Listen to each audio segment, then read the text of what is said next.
quelle est ton impression sur cette belle soirée? Bonsoir à tous. Extrêmement content de l'équipe et du caractère qu'on a montré ce soir. Je pense qu'une préparation, le but premier des préparations, c'est de voir tous les scénarios possibles et tout ce qui peut potentiellement arriver. On a fait un match excellent dans l'intensité jeudi dernier en Espagne. On a commencé le match en tête en se disant que ça allait passer.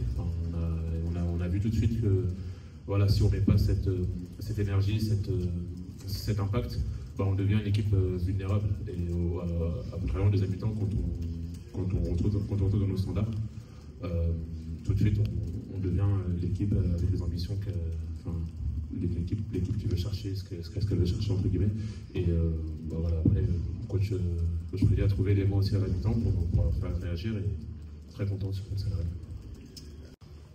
Bonsoir Matt. Amaury Pernero pour l'équipe. Justement, il y a eu les mots de Freddy à la mi-temps, mais qu'est-ce que vous dites vous entre les joueurs quand justement c'est un pas qui prend le lead pour recadrer l'équipe et aller chercher ce nouveau visage après la pause? Je pense que c'est un réveil général, tout le monde se rend compte du fait que ce à quoi on a rassemblé sur le terrain, donc tout de suite il y a eu quelques mois, voilà, je pense que qui a parlé, qui n'a pas parlé, je vais laisser ça dans le vestiaire. Mais ce qui est vraiment satisfaisant, c'est qu'on a réussi à faire passer le message, et le message a été entendu et il a été appliqué. Et si on garde ça, en n'oubliant pas évidemment ces premiers mi-temps, ça va nous permettre de bâtir aussi, parce qu'on sait qu'il y aura des moments comme ça qui vont arriver pendant le championnat d'Europe.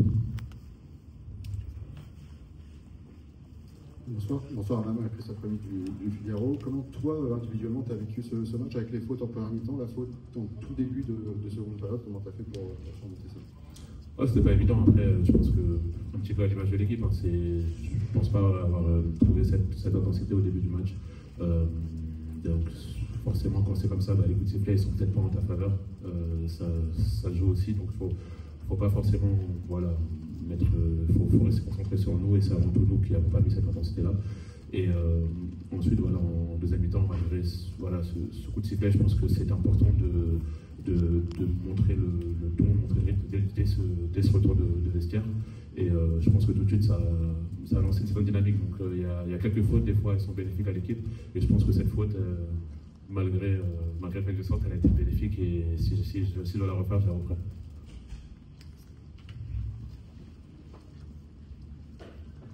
C'est initiative pour l'équipe. Je voulais te poser une question sur le secteur intérieur. Forcément, Vincent n'était pas là ce soir pour la suite de l'été. Est-ce que ça a changé quelque chose dans l'approche du match? Vous êtes plus que 4 à pouvoir jouer à l'intérieur. Est-ce qu'il y avait plus de responsabilité sur vos épaules? Est-ce que tu l'as senti comme ça? Je pense que forcément, je suis conscient de ce qui se passe, donc ça donne plus de responsabilité. Faut être présent, parce que concrètement, on est en train de représenter un pays, on a eu une remise de maillot par le club de 200 sélections ce midi, donc on se rend compte de tout ce qu'il y a derrière. Mais malgré tout, voilà, je joue sur ce que j'ai bâti, sur mes acquis. Je sens une certaine confiance de la part du staff, de coéquipiers, donc être prêt, répondre présent, et surtout toujours aider l'équipe, on va dire. Passer à la dernière question pour Mam, s'il y en a une. S'il n'y en a pas, on va libérer. Non, merci. Merci. Merci beaucoup.